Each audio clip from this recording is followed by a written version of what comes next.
ਜਿਹੜਾ ਮਨਜਿੰਦਰ ਸਿਰਸਾ ਇਹ ਸਿੱਖ ਆਗੂ ਨਹੀਂ ਆ, ਇਹ ਸੰਘ ਦਾ ਆਗੂ ਹੋ ਸਕਦਾ, ਕਿਉਂਕਿ ਇਹਦਾ ਜਿਹੜਾ ਕੰਮ ਕਰਨ ਦਾ ਤਰੀਕਾ ਵਾ, ਜਿਹੜੇ ਇਹਦੇ ਭਾਸ਼ਣ ਆ, ਇਹ ਸਾਰੇ ਦੇ ਸਾਰੇ ਜਿਹੜੇ ਉਹ ਸੰਘ ਵਾਲੀ ਲੈਣ ਦੇ ਆ। ਇਹਦੀ ਜਿਹੜੀ ਟਾਈਮਿੰਗ ਆ ਮਨਜਿੰਦਰ ਸਿਰਸੇ ਦੀ, ਉਹ ਹੈਗੀ ਆ ਕਿ ਮੈਂ ਜਿਹੜਾ ਉੱਥੇ ਬਾਬਰੀ ਮਸਜਿਦ ਨੂੰ ਢਾਹ ਕੇ ਰਾਮ ਮੰਦਰ ਬਣਿਆ, ਉਹਨੂੰ ਜਾਇਜ਼ ਠਹਿਰਾਉਣ ਦੇ ਲਈ ਆਪਣੇ ਵੱਲੋਂ ਸਿੱਖਾਂ ਦਾ ਇੱਕ ਦੱਸਾਂ ਵੀ ਸਿੱਖਾਂ ਨੇ ਵੀ ਐਵੇਂ ਕੀਤਾ ਜਦੋਂ ਕਿ ਇੱਦਾਂ ਹੈ ਨਹੀਂ। ਇਹ ਚਾਹੁੰਦਾ ਕਿ ਮੈਨੂੰ ਜਾਂ ਤਾਂ ਰਾਜ ਸਭਾ ਦੀ ਕੋਈ ਸੀਟ ਮਿਲ ਜੇ ਜਾਂ ਫਿਰ ਲੋਕ ਸਭਾ ਦੇ ਵਿੱਚ ਮੈਨੂੰ ਕਿਤੇ ਟਿਕਟ ਮਿਲ ਜੇ ਅਤੇ ਮੈਂ ਫਿਰ ਕਿਤੇ ਨਾ ਕਿਤੇ ਮਿਨਿਸਟਰ ਬਣ ਜਾ ਸੈਂਟਰ ਦੇ ਵਿੱਚ। ਉਹ ਆਪਣੀ ਰਾਜਸੀ ਇੱਛਾ ਨੂੰ ਪੂਰਾ ਕਰਨ ਦੇ ਲਈ ਇਹ ਸਿੱਖ ਇਤਿਹਾਸ ਨੂੰ ਤੋੜ ਮਰੋੜ ਕੇ ਪੇਸ਼ ਕਰ ਰਿਹਾ। ਜਿੱਦਾਂ ਦੀ ਇਹ ਸਟੇਟਮੈਂਟ ਦੇ ਰਿਹਾ ਮਨਜਿੰਦਰ ਸਿਰਸਾ, ਜਿਸ ਭਾਸ਼ਾ ਦੇ ਵਿੱਚ ਦੇ ਰਿਹਾ ਵੀ ਦਵਸਤ ਕਰਤੀ ਮਸਜਿਦ ਸਿੱਖਾਂ ਨੇ ਜਾਂ ਬਘੇਲ ਸਿੰਘ ਹੋਣਾ ਨੇ, ਇਹ ਦੁਨੀਆ ਭਰ ਦੇ ਵਿੱਚ ਜਿਹੜੇ ਵੱਸਦੇ ਸਿੱਖ ਵਾ, ਖਾਸ ਕਰਕੇ ਜਿੱਥੇ ਮੁਸਲਿਮ ਬਹੁਤ ਗਿਣਤੀ ਦੇ ਵਿੱਚ ਵਾ, ਉੱਥੇ ਉਹਨਾਂ ਸਿੱਖਾਂ ਦੀ ਜਾਨ ਇੱਕ ਜੋਖਮ 'ਚ ਪਾਉਣ ਵਾਲੀ ਵੀ ਗੱਲ ਆ। ਨਾ ਇਹ ਸਿਧਾਂਤਕਾਰ ਆ, ਨਾ ਇਹਨੂੰ ਸਿਧਾਂਤਾਂ ਦੀ ਸੋਝੀ ਆ ਵੀ ਸਿੱਖਾਂ ਦੇ ਸਿਧਾਂਤ ਕੀ ਆ, ਕਿਉਂਕਿ ਸਾਡਾ ਸਿਧਾਂਤ ਤਾਂ ਇਹ ਹੈ ਹੀ ਨਹੀਂ ਨਾ। ਹੁਣ ਜਿੱਥੇ ਗੁਰਦੁਆਰਾ ਸ਼੍ਰੀ ਸ਼ੀਸ਼ਗੰਜ ਸਾਹਿਬ ਆ, ਉਹਦੇ ਨਾਲ ਹੀ ਮਸੀਤ ਆ, ਠੀਕ ਆ। ਉਸ ਤੋਂ ਬਾਅਦ ਸਿੱਖਾਂ ਦੇ ਕੋਲ ਰਾਜ ਭਾਗ ਵੀ ਆਇਆ, ਅਤੇ ਜੇ ਕੋਈ ਸਿੱਖ ਮਸੀਤਾਂ ਦੇ ਵੈਰੀ ਹੁੰਦੇ ਜਿਹੜੇ ਤਰੀਕੇ ਨਾਲ ਇਹ ਪੇਸ਼ ਕਰ ਰਿਹਾ, ਅਤੇ ਫਿਰ ਸ਼ੀਸ਼ਗੰਜ ਸਾਹਿਬ ਦੇ ਲਾਗੇ ਮਸੀਤ ਹੁੰਦੀ, ਅੱਜ ਵੀ ਹੈਗੀ ਆ ਨਾ। ਜਿਹੜੀ ਚੀਜ਼ ਦੇ ਨਾਲ ਸਿਰਸੇ ਦੇ ਵੱਲੋਂ ਜੋੜਿਆ ਜਾ ਰਿਹਾ ਹੈ, ਅਸਲ ਦੇ ਵਿੱਚ ਇਹਦਾ ਬੈਕਗਰਾਉਂਡ ਕੀ ਹੈ? ਜਿਹੜੀ ਗੁਰਦੁਆਰਾ ਸਾਹਿਬ ਦੀ ਜਾਂ ਮਸਜਿਦ ਦੀ ਗੱਲ ਕੀਤੀ ਜਾ ਰਹੀ ਹੈ ਆਪਸ ਦੇ ਵਿੱਚ, ਇਹ ਜਿਹੜਾ ਗੁਰਦੁਆਰਾ ਰਕਾਬਗੰਜ ਸਾਹਿਬ ਦੀ ਗੱਲ ਵਾ, ਅਤੇ ਜਿਹੜੇ ਪਾਸੇ ਜੋੜ ਰਿਹਾ, ਇਹ ਆਪਸ ਦੇ ਵਿੱਚ ਇਹਨਾਂ ਦਾ ਕੋਈ ਤਾਲਮੇਲ ਬਹਿੰਦਾ ਨਹੀਂ। ਕਿਉਂਕਿ ਜੇ ਰਕਾਬਗੰਜ ਸਾਹਿਬ ਦੀ ਆਪਾਂ ਗੱਲ ਚੱਲੀਏ ਤਾਂ ਆਪਾਂ ਸਾਰੇ ਜਾਣਦੇ ਹਾਂ ਵੀ ਇਹ ਭਾਈ ਲੱਖੀ ਸ਼ਾਹ ਵਣਜਾਰੇ ਦਾ ਘਰ ਹੀ। ਭਾਈ ਲੱਖੀ ਸ਼ਾਹ ਵਣਜਾਰਾ ਕੋਈ ਮਾੜਾ ਮੋਟਾ ਬੰਦਾ ਨਹੀਂ ਸੀ, ਬਹੁਤ ਜ਼ਿਆਦਾ ਅਮੀਰ ਸਿੱਖ ਸੀ, ਇੱਕ ਕੁਲਬਾਣਾ ਸਿੱਖ। ਇੱਕ ਪਾਸੇ ਤੇ ਭਾਈ ਲੱਖੀ ਸ਼ਾਹ ਵਣਜਾਰਾ ਜਿਹੜਾ ਗੁਰੂ ਸਾਹਿਬ ਦੇ ਅਦਬ ਅਤੇ ਸਤਿਕਾਰ ਲਈ ਆਪਣੇ ਘਰ 'ਚ ਗੁਰੂ ਸਾਹਿਬ ਦਾ ਧੜ ਰੱਖ ਕੇ ਤੇ ਘਰ ਨੂੰ ਅੱਗ ਲਾ ਰਿਹਾ ਕਿ ਗੁਰੂ ਪਾਤਸ਼ਾਹ ਦੀ ਆਨ ਬਾਨ ਸ਼ਾਨ 'ਚ ਨਹੀਂ ਫਰਕ ਪੈਣਾ ਚਾਹੀਦਾ। ਇੱਕ ਬੰਨੇ ਆ ਦਿੱਲੀ ਦਾ ਸਿਰਸਾ ਵਾ, ਜਿਹੜਾ ਆਪਣੀ ਰਾਜਨੀਤਿਕ ਤਾਕਤ ਨੂੰ ਵਧਾਉਣ ਲਈ ਅੱਜ ਜਿਹੜੇ ਲਹਿਜੇ ਦੇ ਵਿੱਚ ਗੁਰੂ ਪਾਤਸ਼ਾਹ ਦੇ ਇਤਿਹਾਸ ਨੂੰ, ਕਿਉਂਕਿ ਇਤਿਹਾਸ ਨੂੰ ਵਰਤਣ ਪਿੱਛੇ ਇਹਦੀ ਬੇਈਮਾਨੀ ਆ। ਖਾਲਸੇ ਨੇ ਜਦੋਂ ਦਿੱਲੀ 'ਤੇ ਚੜ੍ਹਾਈ ਕੀਤੀ, ਦਿੱਲੀ ਨੂੰ ਫਤਿਹ ਕੀਤਾ, ਅਤੇ ਫਿਰ ਉੱਥੇ ਬਾਦਸ਼ਾਹ ਦੇ ਨਾਲ ਇੱਕ ਸਮਝੌਤਾ ਹੋਇਆ। ਉਹ ਸਮਝੌਤਾ ਕੀ ਹੈਗਾ ਸੀ ਕਿ ਸਿੱਖ ਜਿਹੜੇ ਉਹਨੂੰ ਛੱਡ ਕੇ ਚਲ ਜਾਣਗੇ, ਪਰ ਇੱਥੇ ਗੁਰਦੁਆਰਿਆਂ ਦੀਆਂ ਜਿਹੜੀਆਂ ਥਾਵਾਂ ਉਹਦੀ ਨਿਸ਼ਾਨਦੇਹੀ ਹੋਊਗੀ, ਅਤੇ ਜਿੱਥੇ ਜਿੱਥੇ ਜਿਹੜੇ ਵੀ ਥਾਂ ਗੁਰੂ ਪਾਤਸ਼ਾਹ ਦੇ ਨਾਲ ਸੰਬੰਧਿਤ ਆ, ਉੱਥੇ ਗੁਰਦੁਆਰਿਆਂ ਦੀ ਉਸਾਰੀ ਕੀਤੀ ਜਾਊ। ਔਰ ਸਿੱਖਾਂ ਨੇ ਬੜੇ ਸ਼ਾਂਤਮਈ, ਬੜੇ ਸਹਿਜ ਅਤੇ ਬੜੇ ਹੌਸਲੇ ਦੇ ਨਾਲ ਉਹਨਾਂ ਥਾਵਾਂ ਦੇ ਉੱਤੇ ਗੁਰਦੁਆਰਿਆਂ ਦੀ ਉਸਾਰੀ ਕੀਤੀ। ਜਿਹੜੀ ਗੱਲ ਸਿਰਸਾ ਜਿਸ ਤਰੀਕੇ ਨਾਲ ਕਹਿ ਰਹੇ, ਸਿੱਖਾਂ ਨੇ ਇੱਦਾਂ ਨਹੀਂ ਕੀਤਾ। 100 ਕਾਜ਼ੀ ਮੁੱਲਾਂ ਨੇ ਦਸਤਖਤ ਕੀਤੇ ਭਈ ਇੱਥੇ ਗੁਰਦੁਆਰਾ ਰਕਾਬਗੰਜ ਸਾਹਿਬ ਬਣ ਰਿਹਾ, ਇੱਥੇ ਜਾਂ ਇਹਦੇ ਨੇੜੇ ਤੇੜੇ ਜਿਹੜੀ ਮਸਜਿਦ ਆ, ਜੇ ਉਹ ਅੜਚਣ ਆ ਰਹੀ ਆ, ਉਹਨਾਂ ਦੀ ਸਹਿਮਤੀ ਦੇ ਨਾਲ ਔਰ ਬਾਦਸ਼ਾਹ ਦੀ ਮੋਹਰ ਦੇ ਨਾਲ ਉਹ ਚੀਜ਼ ਨੂੰ ਖਤਮ ਕਰਕੇ ਉੱਥੇ ਗੁਰਦੁਆਰਾ ਸਾਹਿਬ ਬਣਾਇਆ ਗਿਆ, ਨਾ ਕਿ ਧੱਕਾ ਕੀਤਾ ਗਿਆ। ਦੂਜੀ ਗੱਲ, ਜਿਹੜਾ ਗੁਰਦੁਆਰਾ ਰਕਾਬਗੰਜ ਸਾਹਿਬ ਇਤਿਹਾਸ ਲਿਖਿਆ ਹੋਇਆ, ਅੱਜ ਤੋਂ ਨਹੀਂ ਕਈ 100 ਸਾਲਾਂ ਤੋਂ ਲਿਖਿਆ ਹੋਇਆ, ਜਾਂ ਤਾਂ ਮਨਜਿੰਦਰ ਸਿਰਸਾ ਉੱਥੇ ਚੇਂਜ ਕਰਦੇ, ਜੁਰਤ ਕਰੇ ਵੀ ਮੈਂ ਆ ਚੇਂਜ ਕਰੂੰਗਾ, ਅਤੇ ਜੇ ਕਰੂਗਾ ਤਾਂ ਫਿਰ ਇਹ ਤਾਂ ਸਿੱਖਾਂ ਨੇ ਪ੍ਰਵਾਨ ਨਹੀਂ ਕਰਨਾ। ਦੂਜੀ ਗੱਲ, ਸਿਰਸਾ ਜਿਹੜਾ ਨਾ ਉਹ ਸੰਘ ਦੀ ਜਿਹੜੀ ਵਿਚਾਰਧਾਰਾ ਉਹਨੂੰ ਅੱਗੇ ਪ੍ਰਮੋਟ ਕਰ ਰਿਹਾ, ਅੱਗੇ ਲਿਜਾਣ ਦੀ ਕੋਸ਼ਿਸ਼ ਕਰ ਰਿਹਾ, ਜਿਹੜਾ ਕਿ ਸਿੱਖਾਂ ਨੇ ਇਹਨੂੰ ਪ੍ਰਵਾਨ ਨਹੀਂ ਕਰਨਾ। TV 84 ਦੇ ਨਾਲ ਜੁੜੇ ਹੋ, ਮੈਂ ਰਜਿੰਦਰ ਸਿੰਘ ਸਭਰਾਜ। ਜੇ ਗੱਲ ਕੀਤੀ ਜਾਵੇ ਤਾਂ ਸੱਤਾ ਦੀ ਚਾਹਤ ਰੱਖਣ ਵਾਲੇ ਲੀਡਰਾਂ ਦੇ ਵੱਲੋਂ ਸਮੇਂ-ਸਮੇਂ 'ਤੇ ਵਾਦ ਵਿਵਾਦ, ਟਿੱਪਣੀਆਂ ਦੇ ਨਾਲ ਬਹੁਤ ਗੂੜਾ ਸੰਬੰਧ ਸਮਝਿਆ ਜਾਂਦਾ ਹੈ, ਅਤੇ ਅਜਿਹੇ ਦੇ ਵਿੱਚ ਸਿੱਖ ਧਰਮ ਨੂੰ ਅਤੇ ਧਾਰਮਿਕ ਅਸਥਾਨ ਗੁਰਦੁਆਰਾ ਸ੍ਰੀ ਰਕਾਬਗੰਜ ਸਾਹਿਬ ਨੂੰ ਲੈ ਕੇ ਭਾਜਪਾ ਆਗੂ ਮਨਜਿੰਦਰ ਸਿੰਘ ਸਿਰਸਾ ਦੇ ਵੱਲੋਂ ਜਿਹੜਾ ਇੱਕ ਟਿੱਪਣੀ ਕੀਤੀ ਜਾਂਦੀ ਹੈ, ਜਿਹਦੇ ਉੱਪਰ ਕਿਤੇ ਨਾ ਕਿਤੇ ਵੱਡੇ ਸਵਾਲੀਆ ਚਿੰਨ੍ਹ ਚੱਕੇ ਜਾ ਰਹੇ ਨੇ। ਅਜਿਹੇ ਦੇ ਵਿੱਚ ਟਿੱਪਣੀ ਕੀ ਕੀਤੀ ਜਾਂਦੀ ਹੈ ਕਿ ਜਿਸ ਜਗ੍ਹਾ ਦੇ ਉੱਪਰ ਅੱਜ ਗੁਰਦੁਆਰਾ ਸ੍ਰੀ ਰਕਾਬਗੰਜ ਸਾਹਿਬ ਸੁਸ਼ੋਭਿਤ ਹੈ, ਤੇ ਕਿਸੇ ਜਗ੍ਹਾ ਦੇ ਉੱਪਰ ਇੱਥੇ ਮਸਜਿਦ ਹੋਇਆ ਕਰਦੀ ਸੀ, ਤੇ ਮਸਜਿਦ ਨੂੰ ਢਾਹ ਕੇ ਇਸ ਜਗ੍ਹਾ ਦੇ ਉੱਪਰ ਗੁਰਦੁਆਰਾ ਸਾਹਿਬ ਨੂੰ ਸੁਸ਼ੋਭਿਤ ਕੀਤਾ ਜਾਂਦਾ ਹੈ। ਇਸੇ ਨੂੰ ਲੈ ਕੇ ਗੱਲਬਾਤ ਕਰਾਂਗੇ। ਵੱਡੇ ਇਤਰਾਜ਼ ਸਿੱਖ ਭਾਈਚਾਰੇ ਦੇ ਵੱਲੋਂ, ਖਾਸ ਕਰ ਸਿੱਖ ਆਗੂਆਂ ਦੇ ਵੱਲੋਂ ਪਾਏ ਜਾ ਰਹੇ ਨੇ। ਤੇ ਮੇਰੇ ਨਾਲ ਗੱਲਬਾਤ ਕਰਨ ਵਾਸਤੇ ਸਿੱਖ ਪ੍ਰਚਾਰਕ ਕੁਲਦੀਪ ਸਿੰਘ ਗੜਗੱਜ ਨੇ, ਉਹਨਾਂ ਦੇ ਨਾਲ ਗੱਲਬਾਤ ਕਰਦੇ ਹਾਂ। ਸਵਾਗਤ ਹੈ ਜੀ। ਸਭ ਤੋਂ ਪਹਿਲਾਂ ਵਾਹਿਗੁਰੂ ਜੀ ਕਾ ਖਾਲਸਾ, ਵਾਹਿਗੁਰੂ ਜੀ ਕੀ ਫਤਿਹ। ਗੜਗੱਜ ਸਾਹਿਬ, ਸਭ ਤੋਂ ਪਹਿਲਾਂ ਸਵਾਲ ਹੈ, ਜਿਸ ਤਰੀਕੇ ਦੇ ਨਾਲ ਸਿੱਖ ਆਗੂ ਸਮਝੇ ਜਾਂਦੇ ਨੇ, ਮਨਜਿੰਦਰ ਸਿੰਘ ਸਿਰਸਾ, ਉਹਨਾਂ ਦੇ ਵੱਲੋਂ ਇੱਕ ਪਾਸੇ ਰਾਮ ਮੰਦਿਰ ਉਦਘਾਟਨ ਦੇ ਨਾਲ, ਦੂਜੇ ਪਾਸੇ ਗੁਰਦੁਆਰਾ ਸ੍ਰੀ ਰਕਾਬਗੰਜ ਸਾਹਿਬ ਦੇ ਨਾਲ ਕੰਪੈਰੀਜ਼ਨ ਕਰਕੇ ਕਿਤੇ ਨਾ ਕਿਤੇ ਇਸ ਤਰੀਕੇ ਦੀਆਂ ਜਿਹੜੀਆਂ ਟਿੱਪਣੀਆਂ ਕੀਤੀਆਂ ਜਾ ਰਹੀਆਂ ਨੇ, ਕਿਵੇਂ ਦੇਖਦੇ ਹੋ ਜੀ? ਦੇਖੋ ਜੀ, ਪਹਿਲੀ ਗੱਲ ਤੇ ਵੀ ਜਿਹੜਾ ਮਨਜਿੰਦਰ ਸਿਰਸਾ ਇਹ ਸਿੱਖ ਆਗੂ ਨਹੀਂ ਆ, ਇਹ ਸੰਘ ਦਾ ਆਗੂ ਹੋ ਸਕਦਾ, ਕਿਉਂਕਿ ਇਹਦਾ ਜਿਹੜਾ ਕੰਮ ਕਰਨ ਦਾ ਤਰੀਕਾ ਵਾ, ਜਿਹੜੇ ਇਹਦੇ ਭਾਸ਼ਣ ਆ, ਇਹ ਸਾਰੇ ਦੇ ਸਾਰੇ ਜਿਹੜੇ ਉਹ ਸੰਘ ਵਾਲੀ ਲੈਣ ਦੇ ਆ। ਜਿਹੜੇ ਸਿੱਖੀ ਦੀ ਗੱਲ ਆ, ਸਿੱਖੀ ਦੇ ਵਿੱਚ ਆਪਾਂ ਸਾਰੇ ਜਾਣਦੇ ਆ ਕਿ ਸਾਡਾ ਮੂਲ ਸਿਧਾਂਤ ਆ ਨਿਰਭਉ ਨਿਰਵੈਰ। ਅਸੀਂ ਨਿਡਰ ਵੀ ਹਾਂ ਤੇ ਅਸੀਂ ਨਿਰਵੈਰ ਵੀ ਹਾਂ। ਸਾਡਾ ਕਿਸੇ ਕੌਮ ਨਾਲ, ਕਿਸੇ ਫਿਰਕੇ ਨਾਲ ਕੋਈ ਵੈਰ ਨਹੀਂ ਹੁੰਦਾ। ਜਿੱਥੋਂ ਤੱਕ ਇਹ ਸਿਰਸਾ ਜਿਹੜਾ ਬੀਜੇਪੀ ਦਾ ਆਗੂ ਆ, ਇਹਦੇ ਵੱਲੋਂ ਟਿੱਪਣੀਆਂ ਦਾ ਸਵਾਲ ਆ, ਦੇਖੋ ਅੱਜ ਕੋਈ ਗੁਰਦੁਆਰਾ ਰਕਾਬਗੰਜ ਸਾਹਿਬ ਦੇ ਇਤਿਹਾਸ ਦੀ ਤੇ ਕਿਸੇ ਪਾਸੇ ਕੋਈ ਚਰਚਾ ਨਹੀਂ, ਨਾ ਕਿਸੇ ਵੱਲੋਂ ਕੋਈ ਇਹ ਦਾਅਵਾ ਹੀ ਵੀ ਇੱਥੇ ਪਹਿਲਾਂ ਕੀ ਹੀ ਜਾਂ ਕੀ ਨਹੀਂ। ਇਹਦੀ ਜਿਹੜੀ ਟਾਈਮਿੰਗ ਆ ਮਨਜਿੰਦਰ ਸਿਰਸੇ ਦੀ, ਉਹ ਹੈਗੀ ਆ ਕਿ ਮੈਂ ਜਿਹੜਾ ਉੱਥੇ ਬਾਬਰੀ ਮਸਜਿਦ ਨੂੰ ਢਾਹ ਕੇ ਰਾਮ ਮੰਦਿਰ ਬਣਿਆ, ਉਹਨੂੰ ਜਾਇਜ਼ ਠਹਿਰਾਉਣ ਦੇ ਲਈ ਆਪਣੇ ਵੱਲੋਂ ਸਿੱਖਾਂ ਦਾ ਇੱਕ ਦੱਸਾਂ ਵੀ ਸਿੱਖਾਂ ਨੇ ਵੀ ਐਵੇਂ ਕੀਤਾ, ਜਦੋਂ ਕਿ ਇਦਾਂ ਹੈ ਨਹੀਂ। ਕਿਉਂਕਿ ਜਿਹੜਾ ਸਿਰਸਾ ਵਾ ਇਹਦੇ ਅੰਦਰ ਇੱਕ ਰਾਜਸੀ ਲਾਲਸਾ, ਇਹ ਚਾਹੁੰਦਾ ਕਿ ਮੈਨੂੰ ਜਾਂ ਤੇ ਰਾਜ ਸਭਾ ਦੀ ਕੋਈ ਸੀਟ ਮਿਲ ਜੇ ਜਾਂ ਫਿਰ ਲੋਕ ਸਭਾ ਦੇ ਵਿੱਚ ਮੈਨੂੰ ਕਿਤੇ ਟਿਕਟ ਮਿਲ ਜੇ ਤੇ ਮੈਂ ਫਿਰ ਕਿਤੇ ਨਾ ਕਿਤੇ ਮਿਨਿਸਟਰ ਬਣ ਜਾ ਸੈਂਟਰ ਦੇ ਵਿੱਚ। ਉਹ ਆਪਣੀ ਰਾਜਸੀ ਇੱਛਾ ਨੂੰ ਪੂਰਾ ਕਰਨ ਦੇ ਲਈ ਇਹ ਸਿੱਖ ਇਤਿਹਾਸ ਨੂੰ ਤੋੜ ਮਰੋੜ ਕੇ ਪੇਸ਼ ਕਰ ਰਿਹਾ, ਜਿਹੜਾ ਕਿ ਜਾਇਜ਼ ਨਹੀਂ। ਔਰ ਆਪਾਂ ਸਮੁੱਚੇ ਦੁਨੀਆ ਦੇ ਵਿੱਚ ਸਿੱਖ ਰਹਿੰਦੇ ਆ, ਸਿੱਖ ਅਰਬ ਕੰਟਰੀਆਂ ਦੇ ਵਿੱਚ ਵੀ ਬਹੁਤ ਆ। ਅਰਬ ਕੰਟਰੀਆਂ ਆਪਾਂ ਨੂੰ ਪਤਾ ਵੀ ਇਸਲਾਮਿਕ ਕੰਟਰੀਆਂ, ਜਿੱਦਾਂ ਦੀ ਇਹ ਸਟੇਟਮੈਂਟ ਦੇ ਰਿਹਾ ਮਨਜਿੰਦਰ ਸਿਰਸਾ, ਜਿਸ ਭਾਸ਼ਾ ਦੇ ਵਿੱਚ ਦੇ ਰਿਹਾ ਵੀ ਦਵਸਤ ਕਰਤੀ ਮਸਜਿਦ ਸਿੱਖਾਂ ਨੇ ਜਾਂ ਬਘੇਲ ਸਿੰਘ ਹੋਣਾ ਨੇ, ਇਹ ਦੁਨੀਆ ਭਰ ਦੇ ਵਿੱਚ ਜਿਹੜੇ ਵੱਸਦੇ ਸਿੱਖ ਵਾ, ਖਾਸ ਕਰਕੇ ਜਿੱਥੇ ਮੁਸਲਿਮ ਬਹੁਤ ਗਿਣਤੀ ਦੇ ਵਿੱਚ ਵਾ, ਉੱਥੇ ਉਹਨਾਂ ਸਿੱਖਾਂ ਦੀ ਜਾਨ ਇੱਕ ਜੋਖਮ 'ਚ ਪਾਉਣ ਵਾਲੀ ਵੀ ਗੱਲ ਆ।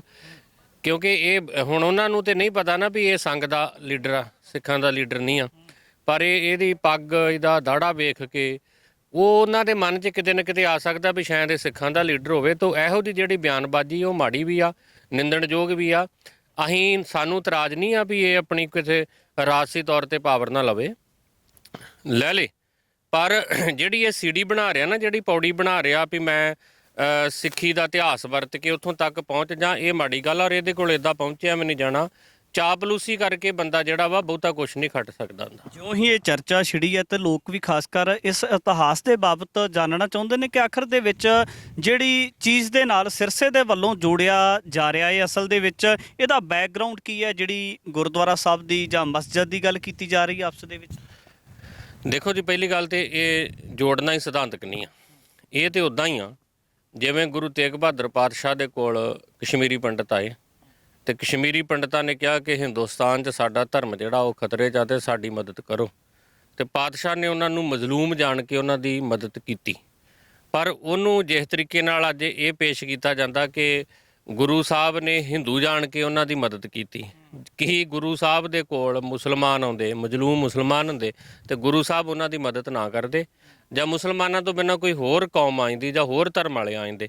ਗੱਲ ਤਾਂ ਵੀ ਉੱਥੇ ਗੁਰੂ ਪਾਤਸ਼ਾਹ ਜਿਹੜੇ ਧਾਰਮਿਕ ਆਜ਼ਾਦੀ, ਮਨੁੱਖੀ ਹੱਕਾਂ ਦੇ ਲਈ ਉਹ ਸਾਰਾ ਆਪਣੀ ਸ਼ਹਾਦਤ ਦੇ ਰਹੇ ਆ। ਹਾਂ ਠੀਕ ਆ, ਜਨੇਊ ਵਾਲਿਆਂ ਨੂੰ ਭੁੱਲਣਾ ਨਹੀਂ ਚਾਹੀਦਾ ਵੀ ਇਹ ਮਜ਼ਲੂਮ ਹੀ ਉਦੋਂ, ਤੇ ਇਹਨਾਂ ਨੂੰ ਮਜ਼ਲੂਮ ਜਾਣ ਕੇ ਗੁਰੂ ਪਾਤਸ਼ਾਹ ਨੇ ਸ਼ਹਾਦਤ ਦਿੱਤੀ। ਇਸੇ ਤਰ੍ਹਾਂ ਹੀ ਇਹ ਜਿਹੜਾ ਗੁਰਦੁਆਰਾ ਰਕਾਬਗੰਜ ਸਾਹਿਬ ਦੀ ਗੱਲ ਵਾ ਤੇ ਜਿਹੜੇ ਪਾਸੇ ਜੋੜ ਰਿਹਾ, ਇਹ ਆਪਸ ਦੇ ਵਿੱਚ ਇਹਨਾਂ ਦਾ ਕੋਈ ਤਾਲਮੇਲ ਬਹਿੰਦਾ ਨਹੀਂ। ਕਿਉਂਕਿ ਜੇ ਰਕਾਬਗੰਜ ਸਾਹਿਬ ਦੀ ਆਪਾਂ ਗੱਲ ਚੱਲੀਏ ਤੇ ਆਪਾਂ ਸਾਰੇ ਜਾਣਦੇ ਹਾਂ ਵੀ ਇਹ ਭਾਈ ਲੱਖੀ ਸ਼ਾਹ ਵਣਜਾਰੇ ਦਾ ਘਰ ਹੀ। ਭਾਈ ਲੱਖੀ ਸ਼ਾਹ ਵਣਜਾਰਾ ਕੋਈ ਮਾੜਾ ਮੋਟ ਬੰਦਾ ਨਹੀਂ ਸੀ, ਬਹੁਤ ਜ਼ਿਆਦਾ ਅਮੀਰ ਸਿੱਖ ਹੀ, ਕੁਲਬਾਣਾ ਸਿੱਖ, ਬਹੁਤ ਜ਼ਿਆਦਾ ਅਮੀਰ। ਔਰ ਜਿਹਦੇ ਪਤਾ ਨਹੀਂ ਹਜ਼ਾਰਾਂ ਨਹੀਂ ਲੱਖਾਂ ਹੀ ਗੱਡੇ ਉਸ ਵੇਲੇ ਚੱਲਦੇ, ਸਰਕਾਰੀ ਦਰਬਾਰੇ ਉਹਦੀ ਪਹੁੰਚ ਸੀ। ਉਹਨੇ ਗੁਰੂ ਪਾਤਸ਼ਾਹ ਦੇ ਅਦਬ ਤੇ ਸਤਿਕਾਰ ਦੇ ਲਈ ਗੁਰੂ ਪਾਤਸ਼ਾਹ ਦੇ ਧੜ ਨੂੰ ਗੱਡੇ ਤੇ ਰੱਖ ਕੇ ਆਪਣੇ ਘਰ ਲਿਆਂਦਾ। ਸਰਕਾਰ ਨੂੰ ਪਤਾ ਨਾ ਲੱਗੇ, ਗੁਰੂ ਪਾਤਸ਼ਾਹ ਦੀ ਦੇਹ ਦੀ ਬੇਅਦਬੀ ਨਾ ਹੋਵੇ, ਉਹਨੇ ਆਪਣੇ ਘਰ ਲਿਆ ਕੇ ਤੇ ਉਹਨੂੰ ਮਹਾਰਾਜ ਦੇ ਪਾਤਸ਼ਾਹ ਦੇ ਧੜ ਦਾ ਸੰਸਕਾਰ ਕੀਤਾ। ਆਪਣੇ ਘਰ ਨੂੰ ਅੱਗ ਲਾ ਕੇ ਰੌਲਾ ਵੀ ਪਾਇਆ ਵੀ ਘਰ ਨੂੰ ਅੱਗ ਲੱਗ ਗਈ। ਉਹ ਪੂਰਾ ਇਲਾਕਾ ਹੈ ਜਿਹੜਾ ਭਾਈ ਲੱਖੀ ਸ਼ਾਹ ਬਣਜਾਰੇ ਦੇ ਨਾਮ ਬੋਲਦਾ। ਠੀਕ ਆ। ਉਹਦੇ ਤੋਂ ਬਾਅਦ ਸਮਾਂ ਬਦਲਿਆ ਵੀ ਭਾਈ ਲੱਖੀ ਸ਼ਾਹ ਬਣਜਾਰਾ 1675 ਦੇ ਵਿੱਚ ਗੁਰੂ ਪਾਤਸ਼ਾਹ ਦੀ ਸ਼ਹਾਦਤ ਤੋਂ ਬਾਅਦ ਸੰਸਕਾਰ ਕਰਦੇ ਆ। ਹੁਣ ਇਹ ਤੇ ਪੱਕੀ ਗੱਲ ਸੀ ਵੀ ਇੱਥੇ ਭਾਈ ਲੱਖੀ ਸ਼ਾਹ ਬਣਜਾਰੇ ਦਾ ਘਰ ਹੀ। ਭਾਈ ਲੱਖੀ ਸ਼ਾਹ ਬਣਜਾਰੇ ਦੇ ਵੰਸ਼ਜ ਵੀ ਹੈਗੇ ਸੀ, ਉਹਨਾਂ ਦੇ ਪੁੱਤ ਧੀਆਂ ਪਰਿਵਾਰ ਅੱਗੇ ਪੋਤੇ ਪੜਪੋਤੇ, ਉਹਨਾਂ ਨੂੰ ਪਤਾ ਵੀ ਇਹ ਸਾਡਾ ਘਰ ਆ। ਉੱਥੇ ਮਤਲਬ ਇੱਕ ਇਤਿਹਾਸ ਦੇ ਕੁਝ ਮਤਲਬ ਪੱਖਾਂ ਨੇ ਆਖੀ ਵੀ ਉੱਥੇ ਵਕਤੀ ਤੌਰ ਦੇ ਉੱਤੇ ਮਸਜਿਦ ਜਿਹੜੀ ਆ ਉਹਨੂੰ ਉਸਾਰਨ ਦੀ ਗੱਲ ਚੱਲੀ ਜਾਂ ਉਹਨਾਂ ਨੇ ਕਰ ਲਈ। ਪਰ ਜਦੋਂ ਬਾਬਾ ਬਘੇਲ ਸਿੰਘ ਜਾਂ ਸਰਦਾਰ ਜੱਸਾ ਸਿੰਘ ਆਹਲੂਵਾਲੀਆ, ਸਰਦਾਰ ਜੱਸਾ ਸਿੰਘ ਰਾਮਗੜੀਆ, ਸਰਦਾਰ ਚੜ੍ਹਤ ਸਿੰਘ ਮਤਲਬ ਖਾਲਸੇ ਨੇ ਜਦੋਂ ਦਿੱਲੀ ਤੇ ਚੜ੍ਹਾਈ ਕੀਤੀ, ਦਿੱਲੀ ਨੂੰ ਫਤਿਹ ਕੀਤਾ, ਤੇ ਫਿਰ ਉੱਥੇ ਬਾਦਸ਼ਾਹ ਦੇ ਨਾਲ ਇੱਕ ਸਮਝੌਤਾ ਹੋਇਆ। ਉਹ ਸਮਝੌਤਾ ਕੀ ਹੈਗਾ ਸੀ ਕਿ ਸਿੱਖ ਜਿਹੜੇ ਉਹਨੂੰ ਛੱਡ ਕੇ ਚਲ ਜਾਣਗੇ, ਪਰ ਇੱਥੇ ਗੁਰਦੁਆਰਿਆਂ ਦੀਆਂ ਜਿਹੜੀਆਂ ਥਾਵਾਂ ਉਹਦੀ ਨਿਸ਼ਾਨਦੇਹੀ ਹੋਊਗੀ। ਤੇ ਜਿੱਥੇ ਜਿੱਥੇ ਜਿਹੜੇ ਵੀ ਥਾਂ ਗੁਰੂ ਪਾਤਸ਼ਾਹ ਦੇ ਨਾਲ ਸੰਬੰਧਿਤ ਆ ਉੱਥੇ ਗੁਰਦੁਆਰਿਆਂ ਦੀ ਉਸਾਰੀ ਕੀਤੀ ਜਾਊ। ਤੇ ਜਿੰਨਾ ਚਿਰ ਤੱਕ ਗੁਰਦੁਆਰਿਆਂ ਦੀ ਉਸਾਰੀ ਨਹੀਂ ਦੀ ਬਾਬਾ ਬਘੇਲ ਸਿੰਘ ਹੋਣੀ ਉੱਥੇ ਰਹਿਣਗੇ। ਔਰ ਜਿੱਥੇ ਜਿੱਥੇ ਵੀ ਗੁਰੂ ਪਾਤਸ਼ਾਹ ਦੇ ਥਾਂ ਹੀ ਉਹ ਤੇ ਸਰਕਾਰ ਦਾ ਹੀ ਕੰਮ ਹੀ ਨਾ, ਸ਼ਾਹ ਆਲਮ ਦਾ ਵੀ ਉਹ ਨਿਸ਼ਾਨਦੇਹੀ ਕਰਾਉਣੀ ਉਹਨਾਂ ਨੇ ਕਰਵਾਈ ਆ।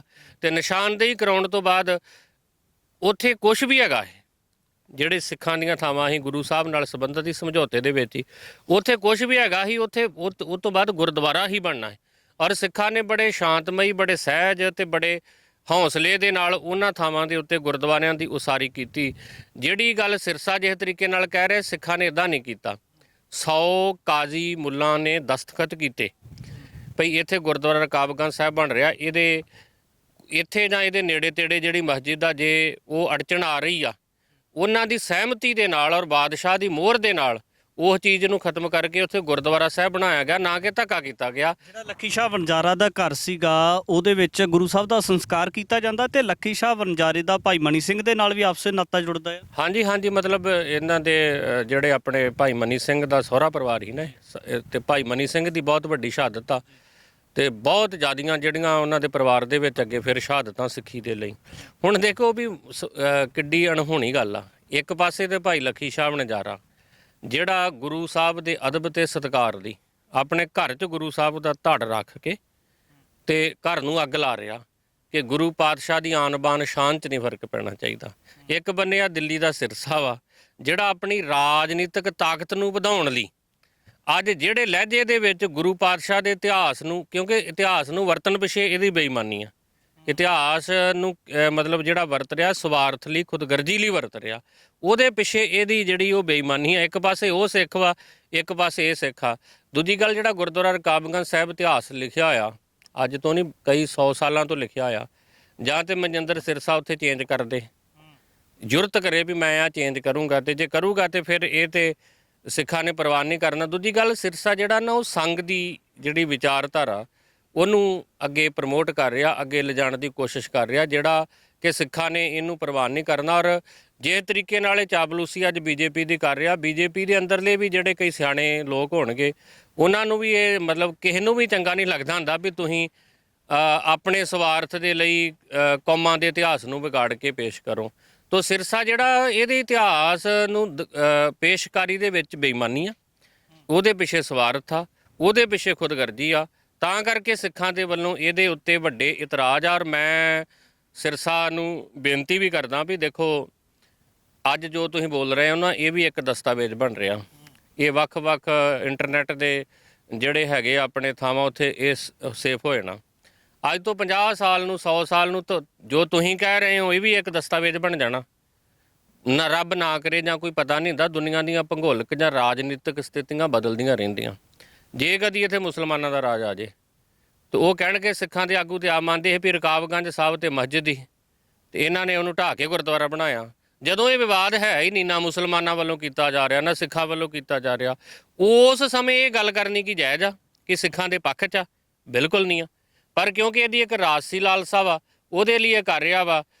ਜੇ ਇਹਦੀ ਗੱਲ ਦੇ ਵਿੱਚ ਮੰਨ ਲਓ ਵੀ ਇੱਕ ਇਤਿਹਾਸ ਦੀ ਪੇਸ਼ਕਾਰੀ ਦਾ ਢੰਗ ਵੀ ਹੁੰਦਾ ਨਾ ਕਿ ਸਹਿਜ ਹੁੰਦਾ, ਇੱਕ ਮਤਲਬ ਇੱਕ ਹੁੰਦਾ ਕਿ ਉਹ ਚੀਜ਼ ਨੂੰ ਆਪਣੇ ਹਿੱਤਾਂ ਲਈ, ਇਤਿਹਾਸ ਨੂੰ ਆਪਣੇ ਲਈ ਵਰਤਣਾ, ਨਾ ਕਿ ਇਤਿਹਾਸ ਦੀ ਸੱਚਾਈ ਦੱਸਣ ਦੇ ਲਈ ਉਹਨੂੰ ਕਰਨਾ। ਔਰ ਇਹ ਸਵਾਰਥ ਲਈ ਇਤਿਹਾਸ ਨੂੰ ਵਰਤ ਰਿਹਾ, ਇਸ ਕਰਕੇ ਸਿੱਖਾਂ ਨੂੰ ਇਹਦੇ ਤੇ ਇਤਰਾਜ਼ ਹੈਗਾ ਤੇ ਸਿੱਖ ਇਹਨੂੰ ਪ੍ਰਵਾਨ ਨਹੀਂ ਕਰਨਗੇ। ਸਿੱਖ ਭਾਈਚਾਰੇ ਦਾ ਆਮ ਕਰਕੇ ਵੀ ਵੱਡਾ ਸਵਾਲ ਹੈ ਕਿ ਗੁਰਦੁਆਰਾ ਸਾਹਿਬ ਦੇ ਵਿੱਚ ਇਸ ਤਰੀਕੇ ਦੀ ਸਿਰਸੇ ਦੇ ਵੱਲੋਂ ਟਿੱਪਣੀ ਕੀਤੀ ਜਾਣੀ, ਨਾ ਕਿ ਕਿਸੇ ਦੇ ਵੱਲੋਂ ਕੋਈ ਸਵਾਲ ਨਹੀਂ ਕੀਤਾ ਗਿਆ ਜਾਂ ਇਸ ਤਰ੍ਹਾਂ ਦੀ ਉੱਥੇ ਕੋਈ ਚਰਚਾ ਛਿੜੀ ਹੀ ਨਹੀਂ, ਫਿਰ ਇਸ ਤਰੀਕੇ ਦਾ ਬਿਆਨ ਸਿਰਸਾ ਦੇ ਵੱਲੋਂ ਦੇਣ ਦੀ ਆਖਰ ਮਜਬੂਰੀ ਕੀ ਨਜ਼ਰ ਆਉਂਦੀ ਹੈ? ਮਜਬੂਰੀ ਤੇ ਬੜੀ ਸਪਸ਼ਟ ਆ ਜੀ। ਇਹ ਬੰਦਾ ਜਿਹੜਾ ਨਾ ਇਹ ਗਿਰਗਟ ਆ ਵੀ ਇਹ ਰੰਗ ਬਦਲਦਾ। ਕਿਸੇ ਵੇਲੇ ਇਹ ਜਦੋਂ ਕਿਸਾਨੀ ਮੋਰਚਾ ਲੱਗਾ ਤੇ ਕੀ ਬੋਲਦਾ ਹੈ, ਪਰ ਉੱਥੋਂ ਇਹਨੇ ਲਾਭ ਲਿਆ। ਉਹ ਤੋਂ ਬਾਅਦ ਬੀਜੇਪੀ 'ਚ ਗਿਆ, ਬੀਜੇਪੀ 'ਚ ਜਾ ਕੇ ਇਹ ਜਿੱਦਣ ਦਾ ਗਿਆ ਵਾ ਇਹਨੇ ਤਾਂ ਕਿਸੇ ਵੇਲੇ ਇਹ ਵੀ ਕਿਹਾ ਵੀ ਗੁਰੂ ਹਰਕ੍ਰਿਸ਼ਨ ਸਾਹਿਬ ਜਿਹੜੇ ਸੀ ਜਦੋਂ ਉਹਨਾਂ ਨੂੰ ਚੇਚਕ ਹੋਈ ਆ, ਜਦੋਂ ਪਾਤਸ਼ਾਹ ਦਿੱਲੀ ਦੇ ਲੋਕਾਂ ਦੇ ਰੋਗ ਠੀਕ ਕਰ ਰਿਹਾ ਸੀ, ਪਾਤਸ਼ਾਹ ਨੇ ਸ਼ਾਂਤੀ ਵਰਤਾਈ ਵੀ ਗੁਰੂ ਪਾਤਸ਼ਾਹ ਜਿਹੜੇ ਆ ਉਹ ਕੁਝ ਸਮੇਂ ਦੇ ਲਈ ਜਿੱਦਾਂ ਕਰੋਨਾ ਦੇ ਵੇਲੇ ਲੋਕ ਜਿਹੜੇ ਉਹ ਘਰ 'ਚ ਹੀ ਬੰਦ ਹੋ ਜਾਂਦੇ ਵੀ ਇੱਦਾਂ ਬੰਦ ਹੋ ਗਏ, ਬਾਅਦ ਵਿੱਚ ਲੋਕਾਂ ਨੇ ਇਤਰਾਜ਼ ਵੀ ਕੀਤੇ ਤੇ ਇਹ ਚੁੱਪ ਹੋ ਗਿਆ ਹੈ। ਮਤਲਬ ਸਿਰਸੇ ਨੂੰ ਨਾ ਸਿੱਖਾਂ ਦਾ ਇਤਿਹਾਸਕਾਰ ਨਹੀਂ ਬਣਨਾ ਚਾਹੀਦਾ, ਨਾ ਹੈਗਾ ਨਾ ਇਹ ਸਿਧਾਂਤਕਾਰ, ਨਾ ਇਹਨੂੰ ਸਿਧਾਂਤਾਂ ਦੀ ਸੋਝੀ ਆ ਵੀ ਸਿੱਖਾਂ ਦੇ ਸਿਧਾਂਤ ਕੀ ਆ। ਕਿਉਂਕਿ ਸਾਡਾ ਸਿਧਾਂਤ ਤੇ ਇਹ ਹੈ ਹੀ ਨਹੀਂ ਨਾ। ਹੁਣ ਜਿੱਥੇ ਗੁਰਦੁਆਰਾ ਸ਼੍ਰੀ ਸ਼ੀਸ਼ਗੰਜ ਸਾਹਿਬ ਆ ਉਹਦੇ ਨਾਲ ਹੀ ਮਸੀਤ ਆ, ਠੀਕ ਆ। ਉਸ ਤੋਂ ਬਾਅਦ ਸਿੱਖਾਂ ਦੇ ਕੋਲ ਰਾਜ ਭਾਗ ਵੀ ਆਇਆ, ਤੇ ਜੇ ਕੋਈ ਸਿੱਖ ਮਸੀਤਾਂ ਦੇ ਵੈਰੀ ਹੁੰਦੇ ਜਿਹੜੇ ਤਰੀਕੇ ਨਾਲ ਇਹ ਪੇਸ਼ ਕਰ ਰਿਹਾ, ਤੇ ਫਿਰ ਸ਼ੀਸ਼ਗੰਜ ਸਾਹਿਬ ਦੇ ਲਾਗੇ ਮਸੀਤ ਹੁੰਦੀ, ਅੱਜ ਵੀ ਹੈਗੀ ਆ ਨਾ। ਮਤਲਬ ਇਦਾਂ ਦੀ ਗੱਲ ਨਹੀਂ। ਗੁਰੂ ਮੀਰੀ ਪੀਰੀ ਦੇ ਮਾਲਕ ਗੁਰੂ ਹਰਗੋਬਿੰਦ ਪਾਤਸ਼ਾਹ ਨੇ ਸ਼੍ਰੀ ਹਰਗੋਬਿੰਦਪੁਰੇ ਮੁਸਲਮਾਨ ਲੋਕਾਂ ਦੇ ਕਹਿਣ ਤੇ ਮਸੀਤ ਦੀ ਉਸਾਰੀ ਕਰਵਾ ਕੇ ਦਿੱਤੀ। ਹੋਰ ਬੜੀਆਂ ਸਾਡੀਆਂ ਇਦਾਂ ਦੀਆਂ ਉਦਾਹਰਨਾਂ ਆਉਂਦੀਆਂ। ਤੋ ਸਿਰਸਾ ਜਿਹੜਾ ਵਾ ਉਹਨੂੰ ਨਾ ਦੇ ਇਤਿਹਾਸ ਦਾ ਪਤਾ, ਨਾ ਸਿਧਾਂਤ ਦਾ ਪਤਾ। ਬਸ ਉਹਨੂੰ ਜਿੱਥੇ ਕੋਈ ਇਤਿਹਾਸ ਦੇ ਕਿਸੇ ਸਰੋਤ ਦੇ ਵਿੱਚੋਂ ਹੀ ਉਹ ਪ੍ਰਮਾਣਿਕ ਹੈਗਾ ਜਾਂ ਨਹੀਂ ਹੈਗਾ ਮੈਂ ਵੀ ਨਹੀਂ ਕਹਿ ਸਕਦਾ।